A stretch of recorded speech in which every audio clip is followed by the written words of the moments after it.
നമുക്കിന്ന് വളരെ ഹെൽത്തി ആയിട്ട് ഒരു ചപ്പാത്തി ഉണ്ടാക്കാം. ഇത് പലർക്കും അറിയാവുന്നതായിരിക്കും. അറിയാത്ത ആളുകൾക്ക് വേണ്ടിയിട്ടാണ് നമ്മൾ ഈ റെസിപ്പി ചെയ്യുന്നത്. ഇത് ഹെൽത്തി ആണോ എന്ന് ചോദിച്ചാൽ വളരെ ഹെൽത്തി ആയിട്ടുള്ള റെസിപ്പിയാണ്. പക്ഷെ ഞാൻ ചെയ്യുമ്പോൾ കുറച്ച് വെളിച്ചെണ്ണ ചേർക്കുന്നുണ്ട്. നിങ്ങൾക്ക് താല്പര്യമില്ലെങ്കിൽ ചേർക്കാതിരിക്കാം, താല്പര്യമുണ്ടെങ്കിൽ ചേർക്കാം. അപ്പോൾ ഒട്ടും തന്നെ എണ്ണ യൂസ് ചെയ്യണ്ട എന്നുണ്ടെങ്കിലും കുഴപ്പമൊന്നുമില്ല. നമ്മുടെ ഓട്സ് ചപ്പാത്തിയാണ് നമ്മൾ ഇന്ന് ഉണ്ടാക്കുന്നത്. ഇത് ഷുഗർ പേഷ്യൻസിന്, വെയിറ്റ് കുറയ്ക്കാൻ ആഗ്രഹിക്കുന്നവർക്ക് എല്ലാവർക്കും വളരെയധികം ഉപയോഗപ്രദമായ ഒരു റെസിപ്പിയാണ്. എന്താണെന്ന് വെച്ചാൽ ഓട്സ് എല്ലാ ദിവസവും നമ്മൾ ഒരേ രീതിയിൽ തന്നെ ഉണ്ടാക്കി കഴിക്കുകയാണെങ്കിൽ നമുക്ക് മടുത്തു പോകും. അപ്പോൾ നമ്മൾ പല രീതിയിൽ ഓട്സ് കഴിക്കുകയാണെങ്കിൽ ഫൈബർ കണ്ടന്റ് വളരെ കൂടുതലാണ് ഓട്സിൽ. അതുകൊണ്ടാണ് എല്ലാ ഷുഗർ പേഷ്യൻസ് ആണെങ്കിലും ഡയറ്റ് നോക്കുന്ന ആളുകളാണെങ്കിലും ഓട്സ് ഫുഡിൽ ഉൾപ്പെടുത്തുന്നത്. പിന്നെ ഇതിലിപ്പോൾ ഞാൻ ആശീർവാദ ആട്ടയാണ് ഉപയോഗിക്കുന്നത്. അപ്പോൾ നിങ്ങൾ വീട്ടിൽ തന്നെ പൊടിച്ചെടുക്കുന്ന ഗോതമ്പ് പൊടി, വീട്ടിൽ തന്നെ പൊടിക്കാന്ന് വെച്ചാൽ നമ്മൾ വീട്ടിൽ വാങ്ങിച്ചിട്ട് മില്ലിൽ കൊടുത്ത് പൊടിപ്പിക്കുന്ന ഗോതമ്പ് പൊടി ഉപയോഗിക്കുകയാണെങ്കിൽ കുറച്ചുകൂടി നല്ലതായിരിക്കും ഹെൽത്ത് വൈസ്. അങ്ങനെ ഉണ്ടാക്കുമ്പോൾ ചപ്പാത്തിയുടെ സോഫ്റ്റ്നെസ് ചെറുതായിട്ടൊന്ന് കുറയും. ആ ഒരു പ്രശ്നമേ ഉള്ളൂ. ടേസ്റ്റിലൊന്നും വ്യത്യാസം വരില്ല. ആ ഒരു സോഫ്റ്റ്നെസ് കുറയുമ്പോൾ ഉണ്ടാകുന്ന ചെറിയ വ്യത്യാസം ഉണ്ടാവുള്ളൂ. പിന്നെ മുളക് പൊടി കുട്ടികൾക്ക് കൊടുക്കാനാണെങ്കിൽ ഒഴിവാക്കുക. അങ്ങനെയുള്ള കാര്യങ്ങളൊക്കെ ശ്രദ്ധിക്കുകയാണെങ്കിൽ നമുക്ക് ഇടയ്ക്കിടയ്ക്ക് എല്ലാ ദിവസവും ഒരേ രീതിയിൽ തന്നെ നമ്മൾ ചപ്പാത്തി ആണെങ്കിലും എന്താണെങ്കിലും ഉണ്ടാക്കി കഴിച്ചു കഴിഞ്ഞിട്ടുണ്ടെങ്കിലും അടുത്തും. ഇപ്പോൾ ഈ ഡയറ്റ് നോക്കുന്നില്ല ഒന്നുമില്ലെങ്കിലും നമുക്ക് വീട്ടിൽ ഇടയ്ക്ക് ഉണ്ടാക്കി കഴിക്കാവുന്നതാണ്. അതുപോലെ ഈ കാര്യങ്ങളെല്ലാം ചെയ്യുന്ന ആളുകൾക്കും വളരെ യൂസ്ഫുൾ ആയിട്ടുള്ള റെസിപ്പിയാണ്. അപ്പോൾ നിങ്ങളിത് ട്രൈ ചെയ്ത് നോക്കിയിട്ടില്ലെങ്കിൽ ഉറപ്പായിട്ടും ട്രൈ ചെയ്ത് നോക്കൂ. പിന്നീട് ഇടയ്ക്കിടയ്ക്ക് ഉണ്ടാക്കി കഴിക്കും. അപ്പോൾ നമുക്ക് എങ്ങനെയാണ് നമ്മുടെ ഓട്സ് ചപ്പാത്തി ഉണ്ടാക്കുന്നത് നോക്കാം.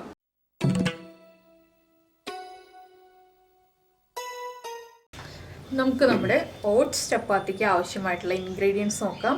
നമ്മളിപ്പോൾ ഗോതമ്പ് പൊടി എടുത്തിട്ടുണ്ട്. ഇത് ആശീർവാദ ആട്ടയാണ് 1 കപ്പ് എടുത്തിരിക്കുന്നത്. അതുപോലെ തന്നെ ഓട്സ് എടുത്തിട്ടുണ്ട്. ഓട്സ് ഞാൻ പൊടിച്ചിട്ടില്ല. ഏതാണെന്ന് വെച്ചിട്ടുണ്ടെങ്കിൽ ഞാൻ ഓട്സ് ഒന്ന് ഏത് ടൈപ്പ് ഓട്സ് ആണ് എടുക്കുന്നതെന്ന് കാണിച്ചു തരാൻ വേണ്ടിയിട്ടാണ് പൊടിക്കാതിരുന്നത്. പിന്നെ ഇതിലേക്ക് കുറച്ച് സവോള, മുളക് പൊടി, മല്ലിയില. പിന്നെ ഇതിലേക്ക് താല്പര്യമുണ്ടെങ്കിൽ നമുക്ക് പച്ചമുളക് ചോപ്പ് ചെയ്ത് ചേർക്കാം, ഫൈനായിട്ട് ചോപ്പ് ചെയ്യുക. അതുപോലെ തന്നെ ജീരകത്തിൻ്റെ ഫ്ലേവർ ഇഷ്ടമാണെങ്കിൽ ജീരകം ചേർക്കാം, നല്ല ജീരകം പൊടിച്ചത്. അപ്പോൾ അതൊക്കെ നമ്മുടെ ചോയ്സാണ്. ഞാനിപ്പോൾ ഇതുപോലെയുള്ള സാധാരണ നമ്മൾ ഓട്സ് കഴിക്കാൻ എടുക്കില്ലേ, അതുപോലത്തെ ഓട്സാണ് എടുത്തിരിക്കുന്നത്.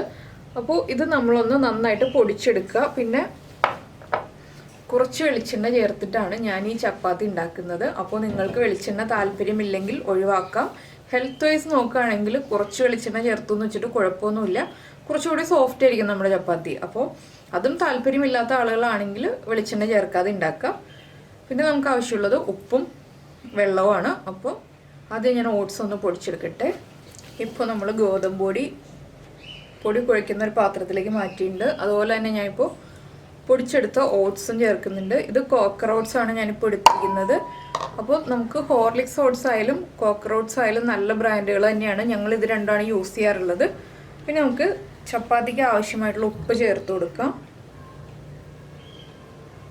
അതുപോലെ തന്നെ 1 ടേബിൾ സ്പൂൺ വെളിച്ചെണ്ണയാണ് ഞാനിപ്പോൾ ചേർക്കുന്നത്. നിങ്ങൾക്ക് വെജിറ്റബിൾ ഓയിലാണ് താല്പര്യമെങ്കിൽ വെജിറ്റബിൾ ഓയിൽ ചേർക്കാം. ഞങ്ങളിവിടെ വെളിച്ചെണ്ണയാണ് എപ്പോഴും ചേർക്കാറുള്ളത്. ഇനി നമുക്കിതൊന്ന് മിക്സ് ചെയ്തതിന് ശേഷം ഇതിലേക്ക് ബാക്കിയുള്ള ഇൻഗ്രീഡിയൻസ് ചേർക്കാം. നമ്മുടെ മുളക് പൊടി എരിവനുസരിച്ച് ചേർക്കാം. കുട്ടികൾക്കൊക്കെ കൊടുക്കാനാണെങ്കിലും മുളക് പൊടി ചേർക്കണം എന്നില്ല. ഞാനിപ്പോൾ 1/2 ടീസ്പൂൺ എരിവുള്ള മുളക് പൊടിയാണ് ചേർക്കുന്നത്. അതുപോലെ തന്നെ സവോള ചോപ്പ് ചെയ്തെടുത്തത് ഇതും 1 ടേബിൾ സ്പൂൺ ചേർക്കുന്നുണ്ട്.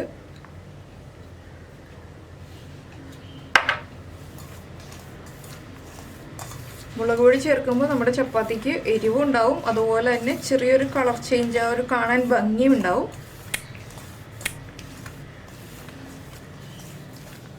ഇനി നമുക്കിതിലേക്ക് വെള്ളം ചേർക്കാം.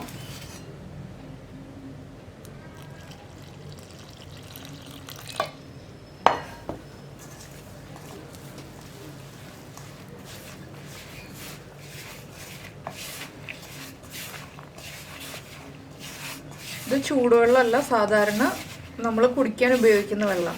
എന്താണെന്ന് വെച്ചാൽ എനിക്ക് ചപ്പാത്തിക്ക് പലപ്പോഴും കമൻറ്റ്സ് തരാറുണ്ട്, ചൂടുവെള്ളത്തിൽ കുഴച്ച് വെക്കണ്ടേ എന്നൊക്കെ ചോദിച്ചിട്ട്. ചൂടുവെള്ളത്തിൽ കുഴക്കേണ്ട ആവശ്യവുമില്ല, കുഴച്ച് വെക്കേണ്ട ആവശ്യവുമില്ല.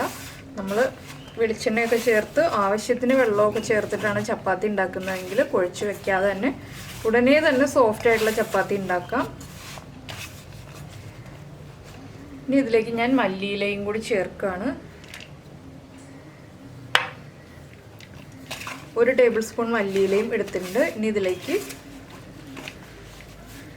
മല്ലിയില എല്ലാ ഭാഗത്തേക്കും ചപ്പാത്തിയിലേക്ക് ആയി വരുന്ന രീതിയിൽ നമുക്കൊന്ന് കുഴച്ചെടുക്കാം. അപ്പോൾ നമ്മുടെ ചപ്പാത്തി മാവ് നമ്മൾ കുഴച്ചെടുത്തിട്ടുണ്ട്. ഞാനിതിലേക്ക് 1/2 കപ്പും 1 ടേബിൾ സ്പൂണാണ് വെള്ളം ചേർത്തത്. അത് നമ്മളിപ്പോൾ വീട്ടിൽ പൊടിക്കുന്ന ഗോതമ്പ് പൊടിയാണെങ്കിൽ, ഗോതമ്പ് വാങ്ങിച്ച് പൊടിപ്പിക്കുകയാണെങ്കിൽ ആ അളവിൽ വ്യത്യാസം ഉണ്ടാവും ഉറപ്പായിട്ടും. എന്താണെന്ന് വെച്ചാൽ നമ്മൾ വീട്ടിൽ ഗോതമ്പ് പൊടിപ്പിച്ചെടുക്കുകയാണെങ്കിൽ വെള്ളത്തിൻ്റെ അളവ് കൂടുതൽ വേണ്ടി വരും. പിന്നെ നമുക്ക് ചപ്പാത്തി ഉണ്ടാക്കി തുടങ്ങാം. ഞാനൊന്ന് കൈയൊക്കെ കഴുകിയിട്ട് വരട്ടെ. അപ്പോൾ ഞാൻ ചപ്പാത്തി ഉണ്ടാക്കാൻ തുടങ്ങാൻ പോവാണ്. നിങ്ങൾക്ക് കുഴച്ച് വയ്ക്കണം എന്ന് നിർബന്ധമുണ്ടെങ്കിൽ കുഴച്ച് വയ്ക്കാം. ഇനിയിപ്പോൾ കുഴച്ച് വെച്ചില്ല എന്ന് ചില ആളുകൾക്ക് ആ ഒരു ബുദ്ധിമുട്ടുണ്ടാവും, അങ്ങനെ ശീലിച്ചു പോയതുകൊണ്ട്. അപ്പോൾ ഏത് വലിപ്പത്തിലുള്ള ചപ്പാത്തി വേണമെന്ന് വെച്ചാൽ ആ വലിപ്പത്തിലുള്ള ബോൾസ് ആക്കി എടുക്കുക. ഞാനിപ്പോൾ ചെറിയ ചപ്പാത്തികളാണ് ഉണ്ടാക്കുന്നത്, ഒരുപാട് വലുതല്ല.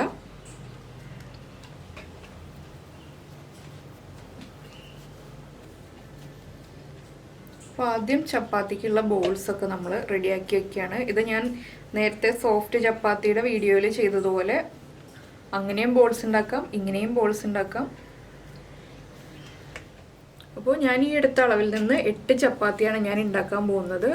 അപ്പോൾ ചപ്പാത്തി ഉണ്ടാക്കാനായിട്ട് ഒരു പ്ലേറ്റിലേക്ക് ഞാനിപ്പോൾ കുറച്ച് മൈദപ്പൊടി എടുത്തിട്ടുണ്ട്. ഞങ്ങൾ മൈദപ്പൊടിയിലാണ് ചപ്പാത്തി പരത്തി എടുക്കുന്നത്, മൈദപ്പൊടി തൂവിയിട്ട്. അപ്പോൾ നിങ്ങൾ ഗോതമ്പ് പൊടി തന്നെയാണ് ഉപയോഗിക്കുന്നതെങ്കിൽ ഗോതമ്പ് പൊടി തന്നെ എടുക്കുക. അതൊക്കെ നമ്മുടെ ചോയ്സാണ്. എല്ലാം ഓരോരുത്തർ ചെയ്യുമ്പോൾ ഓരോ രീതിയിലായിരിക്കുമല്ലോ. അതുകൊണ്ടാണ് ഞാൻ പറഞ്ഞത് ഗോതമ്പ് പൊടി എടുക്കുന്ന ആളുകൾ ഗോതമ്പ് പൊടി തന്നെ എടുത്തിട്ട് പരത്തിയെടുക്കുക. എനിക്ക് കുറച്ചുകൂടി ഈസി ആയിട്ട് തോന്നിയിട്ടുള്ളത് മൈദപ്പൊടി തൂവിയിട്ട് പരത്തിയെടുക്കുമ്പോഴാണ്. അതുകൊണ്ടാണ് ഞാൻ മൈദപ്പൊടി തൂവി കൊടുക്കുന്നത്. ചപ്പാത്തി ഇപ്പോൾ ഷേപ്പ് ഉള്ളതായാലും ഷേപ്പ്ലെസ് ആയാലും ഒരു വിഷയവുമല്ല. നമ്മൾ കഴിക്കുമ്പോൾ ആ ഒരു ടേസ്റ്റോടുകൂടി സോഫ്റ്റ്നെസ്സോടുകൂടി കഴിക്കുക എന്നുള്ളത് മാത്രമേ ഉള്ളൂ. അപ്പോൾ ഞാനിപ്പോൾ ബോൾസൊക്കെ ഉരുട്ടിക്കഴിഞ്ഞു. ഇനി നമുക്ക് പരത്തി തുടങ്ങാം. അപ്പോൾ ഞാൻ ഇതുപോലെയൊക്കെയാണ് ചപ്പാത്തി പരത്തുന്നത്. ചപ്പാത്തിയുടെ ഒരു ബോള് നമ്മുടെ പൊടിയിലേക്ക് വെച്ചിട്ട് ഒന്ന് ഡിപ്പ് ചെയ്തെടുക്കുന്നുണ്ട്.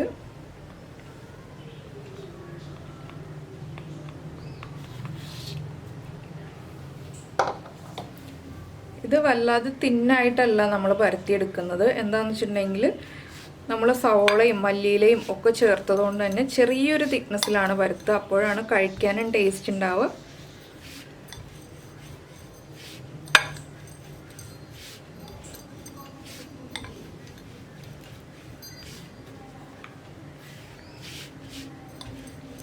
പിന്നെ നിങ്ങളുടെ കയ്യിൽ ചപ്പാത്തി പ്രസ് ഉണ്ടെന്നുണ്ടെങ്കിൽ ചപ്പാത്തി പ്രസ്സിൽ പരത്തിയെടുക്കാം.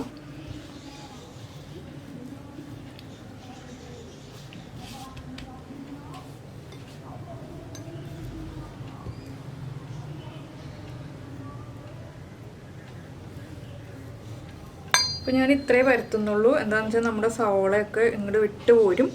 അപ്പോൾ ഈ ഒരു വലിപ്പത്തിലാണ് ചപ്പാത്തി പരത്തി എടുത്തിട്ടുള്ളത്. ഇതൊരു പ്ലേറ്റിലേക്ക് വെക്കുകയാണ്. ഇതുപോലെ തന്നെ ബാക്കിയുള്ള ചപ്പാത്തികളും പരത്തിയെടുക്കാം.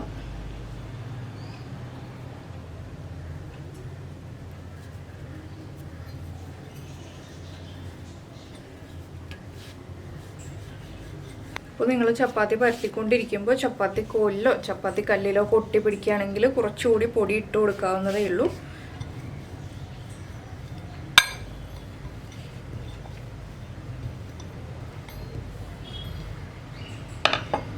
അടുത്ത ചപ്പാത്തിയും റെഡിയായി. അപ്പോൾ നമുക്കിതുപോലെ ചപ്പാത്തി മുഴുവൻ പരത്തി എടുത്തിട്ട് ചുട്ടെടുക്കാം.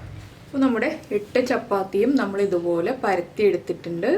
ഇനി നമുക്കിത് ചുട്ടെടുക്കാം. അപ്പോൾ ചപ്പാത്തി ചുട്ടെടുക്കുമ്പോൾ വെളിച്ചെണ്ണ അല്ലെങ്കിൽ ബട്ടറോ നെയ്യോ നിങ്ങൾക്ക് താല്പര്യമുള്ളത് യൂസ് ചെയ്യാം. ഇതൊന്നും യൂസ് ചെയ്തില്ലെങ്കിലും കുഴപ്പമില്ല, നമ്മൾ വെളിച്ചെണ്ണ ചേർത്തിട്ടുണ്ട്.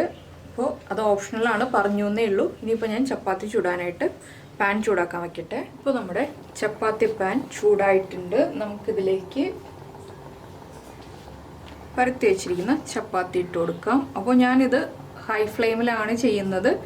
നിങ്ങൾക്ക് ലോ ഫ്ലെയിമാണ് താല്പര്യമെങ്കിൽ ലോ ഫ്ലെയിമിൽ ചെയ്യാം. പക്ഷേ ലോ ഫ്ലെയിമിൽ ചപ്പാത്തി ഉണ്ടാക്കുമ്പോൾ ഉള്ള കുഴപ്പം എന്താണെന്ന് വെച്ചിട്ടുണ്ടെങ്കിൽ ചപ്പാത്തി ഹാർഡായിരിക്കും. ഹൈ ഫ്ലെയിമിലാണ് എല്ലാ ചപ്പാത്തി ഉണ്ടാക്കുമ്പോൾ സോഫ്റ്റ് ആയിട്ടിരിക്കുന്നത്. അപ്പോൾ എണ്ണ അപ്ലൈ ചെയ്ത് കൊടുക്കുന്ന രീതി ഞാൻ കാണിച്ചു തരാം. ഒരു ചപ്പാത്തിയിൽ ഞാനിതിപ്പോൾ എണ്ണയില്ലാതെയാണ് ഉണ്ടാക്കുന്നത്. ചപ്പാത്തി ഇട്ട് ഒന്ന് ചൂടായി വരുമ്പോൾ നമുക്ക് അടുത്ത സൈഡിലേക്ക് തിരിച്ചിടാം.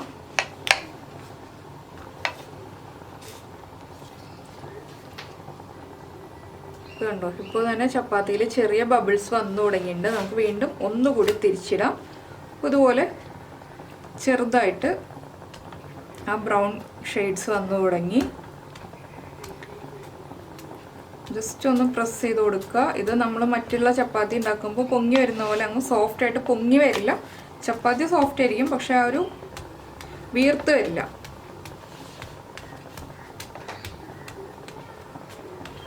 നിങ്ങൾക്ക് എത്രത്തോളം കളർ വേണം, ആ ഒരു ബ്രൗൺ ഷെയ്ഡ് വേണം എന്നുള്ളതനുസരിച്ച് കുക്ക് ചെയ്തെടുക്കുക. ഇപ്പോൾ നമ്മുടെ ഒരു ചപ്പാത്തി കുക്കായി കഴിഞ്ഞു. ഇനിയിപ്പോൾ ഞാൻ ഇതൊരു പ്ലേറ്റിലേക്ക് മാറ്റാണ്. ഇനി അടുത്തത് എണ്ണ ഇട്ടിട്ട് ചെയ്യുന്നത് എങ്ങനെയാണെന്ന് കാണിച്ചു തരാം.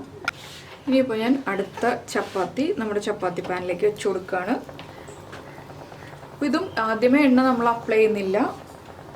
ചപ്പാത്തി ഒന്ന് ചൂടായി വന്നതിന് ശേഷം മാത്രമേ നമ്മൾ എണ്ണ അപ്ലൈ ചെയ്ത് കൊടുക്കുകയുള്ളൂ. അപ്പോൾ നമ്മുടെ ചപ്പാത്തി ഇട്ട് ഒന്ന് ചൂടായി വന്നു കഴിയുമ്പോൾ നമുക്ക് അടുത്ത സൈഡിലേക്ക് തിരിച്ചിടാം. ഇനി നമ്മൾ ഈ തിരിച്ചിട്ട സൈഡ് ഉണ്ടല്ലോ, ഇവിടെ ഒന്ന് ലൈറ്റായിട്ട് എണ്ണ അപ്ലൈ ചെയ്ത് കൊടുക്കാം.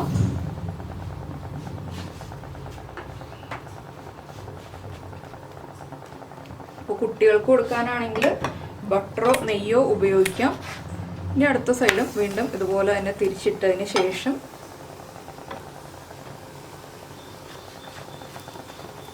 ഞാനിപ്പോൾ വെളിച്ചെണ്ണയാണ് അപ്ലൈ ചെയ്യുന്നത്. എന്താണെന്ന് വെച്ചാൽ നമ്മൾ ചപ്പാത്തി കുഴച്ചതൊക്കെ വെളിച്ചെണ്ണ ഉപയോഗിച്ചിട്ടാണല്ലോ, അതുകൊണ്ടാണ് വെളിച്ചെണ്ണ തന്നെ യൂസ് ചെയ്യുന്നത്. ഇത്രയേ ഉള്ളൂ. ചപ്പാത്തി രണ്ട് സൈഡും കുക്കായി കഴിഞ്ഞു. അപ്പോൾ എണ്ണ ഇട്ടിട്ട് ചപ്പാത്തി ഉണ്ടാക്കുമ്പോൾ ചപ്പാത്തി പാനിൽ നിന്ന് നന്നായിട്ട് പുക വരും. എണ്ണ ഇല്ലാതെ ഉണ്ടാക്കുകയാണെങ്കിൽ ഈ പ്രശ്നമില്ല. ഞാനിനി എണ്ണയില്ലാതെ തന്നെയാണ് ബാക്കിയുള്ള ചപ്പാത്തി ഉണ്ടാക്കാൻ പോകുന്നത്. എണ്ണ അപ്ലൈ ചെയ്ത് കൊടുത്തിട്ട് ഉണ്ടാക്കുന്ന രീതി ഒന്ന് കാണിച്ചു എന്നേ ഉള്ളൂ. അപ്പോൾ നമുക്ക് ബാക്കിയുള്ള ചപ്പാത്തി മുഴുവൻ ഇതുപോലെ തന്നെ ചുട്ടെടുക്കാം. അപ്പോൾ നമ്മുടെ വളരെ സോഫ്റ്റ് ആയിട്ടുള്ള അതുപോലെ തന്നെ ടേസ്റ്റിയും ഹെൽത്തിയുമായിട്ടുള്ള ഓട്സ് ചപ്പാത്തി റെഡിയായി കഴിഞ്ഞു. അപ്പോൾ ഇത് ഡയബറ്റിക് പേഷ്യൻസിനോ വെയിറ്റ് കുറയ്ക്കാൻ ആഗ്രഹിക്കുന്നവർക്കും എല്ലാവർക്കും കഴിക്കാവുന്നതാണ്. പിന്നെ ഓയിൽ അവോയ്ഡ് ചെയ്യണമെങ്കിൽ അവോയ്ഡ് ചെയ്യാമെന്ന് ഞാൻ പറഞ്ഞു. അപ്പോൾ ഇതുണ്ടോ, വളരെ സോഫ്റ്റാണ് ചപ്പാത്തി. നമ്മളിങ്ങനെ മുറിച്ചെടുക്കുമ്പോൾ തന്നെ അറിയാം, കണ്ടോ ഇത്ര സോഫ്റ്റാണ്. അപ്പോൾ ഞാൻ ഇതിൻ്റെ കൂടെ ഇപ്പോൾ സെർവ് ചെയ്യുന്നത് ടൊമാറ്റോ ചട്നിയാണ്. ജസ്റ്റ് ചട്നി ഉണ്ടാക്കിയെന്ന് മാത്രമേ ഉള്ളൂ. ഇതിപ്പോൾ ചട്നി ഇല്ലാതെ ആണെങ്കിലും കഴിക്കാവുന്നതേ ഉള്ളൂ.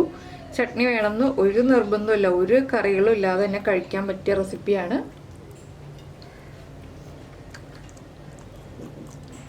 അപ്പോൾ എല്ലാവരും ഈ ഒരു ചപ്പാത്തി ഉണ്ടാക്കി കഴിച്ചിട്ട് നിങ്ങളുടെ അഭിപ്രായം നമ്മുടെ വീഡിയോയുടെ താഴെ കമൻറ്റ് ചെയ്യുക. അപ്പോൾ ഞാൻ പറഞ്ഞല്ലോ, ഞാനിപ്പോൾ ആശീർവാദ ആട്ടയാണ് എടുത്തത്. ഇത് കുറച്ചുകൂടി ഫൈബർ റിച്ച് ആയിട്ടുള്ള രീതിയിൽ വേണമെന്നുണ്ടെങ്കിൽ നമ്മൾ വീട്ടിൽ തന്നെ ഗോതമ്പ് പൊടിപ്പിച്ച് എടുത്തിട്ട് ആ ഗോതമ്പ് പൊടി കൊണ്ട് ചെയ്യുകയാണെങ്കിൽ കുറച്ചുകൂടി ഫൈബർ കണ്ടൻറ്റ് കൂടുതലുള്ള ചപ്പാത്തി കിട്ടും. ഞങ്ങൾ രണ്ട് പൊടിയും യൂസ് ചെയ്യാറുണ്ട്, വീട്ടിൽ പൊടിപ്പിച്ചിട്ടും യൂസ് ചെയ്യാറുണ്ട്, ആശീർവാദ ആട്ടയും യൂസ് ചെയ്യാറുണ്ട്. അതിൻ്റെ ആ ഒരു വ്യത്യാസം പറഞ്ഞു എന്നേ ഉള്ളൂ. അപ്പോൾ നമ്മൾ വീട്ടിൽ ഗോതമ്പ് വാങ്ങിച്ച് പൊടിപ്പിക്കുകയാണെങ്കിൽ നമ്മൾ സാധാരണ പുറത്തുനിന്ന് വാങ്ങിക്കുന്ന ഗോതമ്പ് പൊടിയുടെ അത്രയും സോഫ്റ്റ് ആയിട്ടുള്ള ചപ്പാത്തി ആയിരിക്കില്ല, കുറച്ചുകൂടി ഹാർഡായിരിക്കും ചപ്പാത്തി. എന്താണെന്ന് വെച്ചാൽ അതെല്ലാവർക്കും അറിയാവുന്നതാണ്. പൊതുവെ നമ്മൾ വീട്ടിൽ പൊടിപ്പിക്കുന്ന ഗോതമ്പ് പൊടി എന്ന് പറയുമ്പോൾ കുറച്ച് തവിട് കൂടുതലുണ്ടാവും അതിൽ. അപ്പോൾ അതാണ് ഫൈബർ കണ്ടൻറ്റ് കൂടുതലാണെന്ന് ഞാൻ പറഞ്ഞത്. അപ്പോൾ ഹെൽത്ത് വൈസ് നോക്കുകയാണെങ്കിൽ നമ്മൾ വീട്ടിൽ തന്നെ സമയം കിട്ടുകയാണെങ്കിൽ ഗോതമ്പ് വാങ്ങിച്ച് കഴുകി ഉണക്കി പൊടിപ്പിക്കുകയാണെങ്കിൽ ഏറ്റവും നല്ല കാര്യം അതാണ്. അപ്പോൾ എന്തായാലും നിങ്ങൾ ഈ ചപ്പാത്തി ഉണ്ടാക്കി കഴിച്ചിട്ട് ഇഷ്ടമായി കഴിഞ്ഞാൽ ലൈക്ക് ചെയ്യുക. അതുപോലെ തന്നെ കുക്കിംഗ് ഇഷ്ടമുള്ള ആളുകൾക്ക് നമ്മുടെ വീഡിയോകൾ ഷെയർ ചെയ്ത് കൊടുക്കുക. പിന്നെ സബ്സ്ക്രൈബ് ചെയ്യാത്ത ആളുകൾ സബ്സ്ക്രൈബ് ചെയ്യുക. അതുപോലെ തന്നെ സബ്സ്ക്രൈബ് എന്ന ഐക്കണിൻ്റെ തൊട്ട് റൈറ്റ് സൈഡിലുള്ള ബെൽ ഐക്കണും കൂടെ ഒന്ന് ക്ലിക്ക് ചെയ്യുക. അതുപോലെ തന്നെ കമൻറ്റ് ചെയ്യാനും മറന്നു പോകരുത്. പിന്നെ നമുക്ക് നമ്മുടെ അടുത്ത റെസിപ്പിയുമായിട്ട് അടുത്ത ദിവസം കാണാം. ബൈ.